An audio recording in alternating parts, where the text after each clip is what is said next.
And we are getting reaction from the Catholic Church locally as well. Cardinal Blase Cupich spoke to our Joe Donlon before the Pope's death about his impact and the work that Cupich himself did alongside him. Let's take a listen.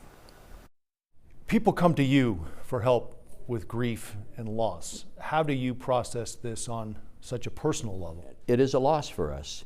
And yet, I come at this with a deep sense of appreciation that I lived in a very historic moment of a person who has, I think, made an impact on the church for many years to come. So I guess my grief is calmed by a sense of appreciation and gratitude.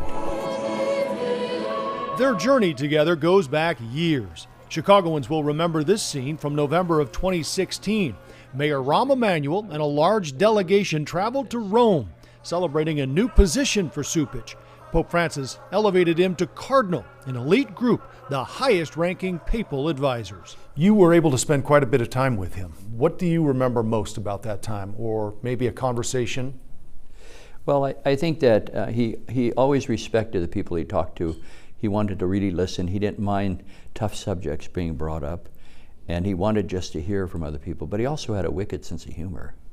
He always had a sign outside of his door, no lamentarsi, no whining. He didn't want people to come in and just whine.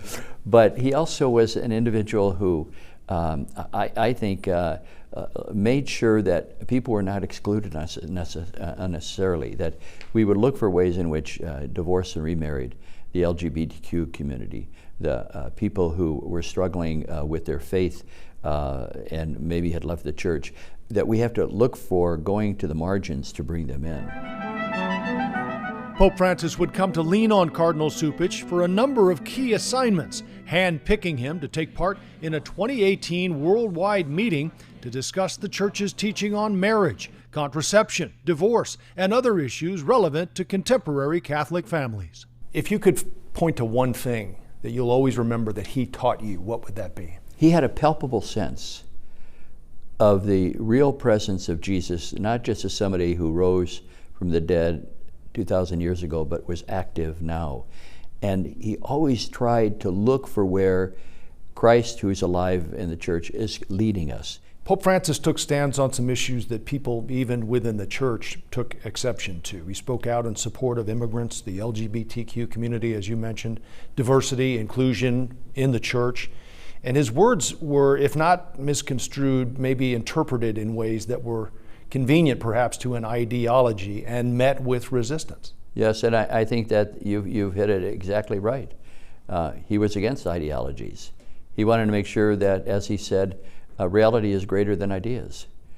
What's the reality of people's lives? That's what he wanted to be in touch with. The reality, though, Cardinal, as you and I both know, in this day and age, yes, it's hard to be middle of the road. These are issues that are quite divisive, not just in society, but within the church. Yes, I think there are people in the church who disagree.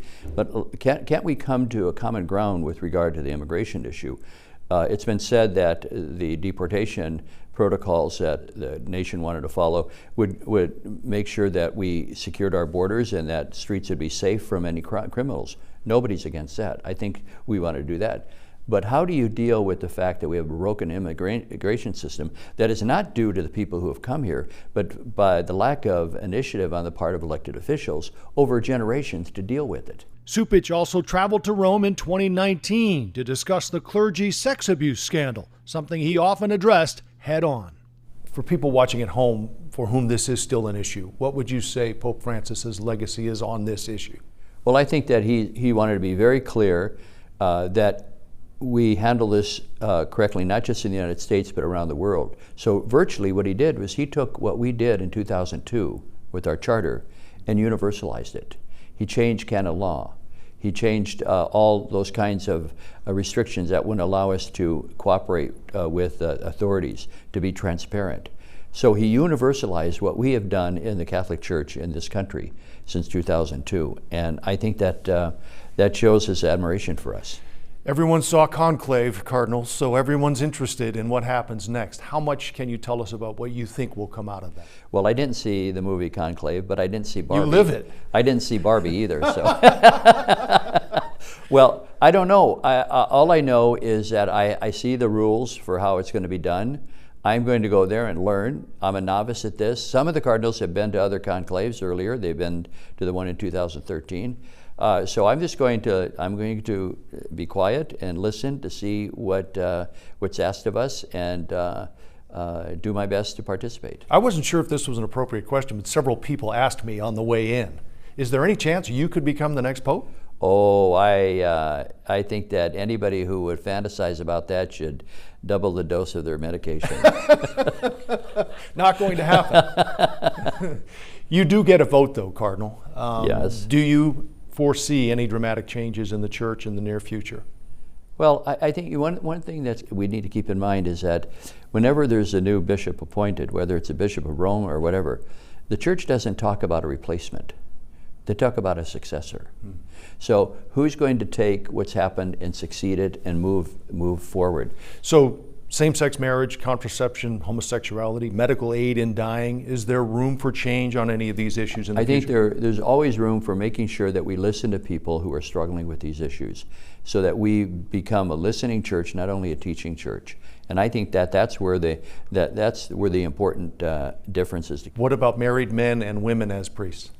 I think that we're going to have to look always at what are the needs of the church today, but also what is the tradition we need to be faithful to and why that is. When I look back at Pope Francis, I see images of him smiling. It's what sort of sticks with me the most. What would you say will stick with you the most? Well, I think it is. He's a regular person. He's a regular guy. He has an ease with people. He likes being with people. That's the kind of person he was. He was an individual who liked people.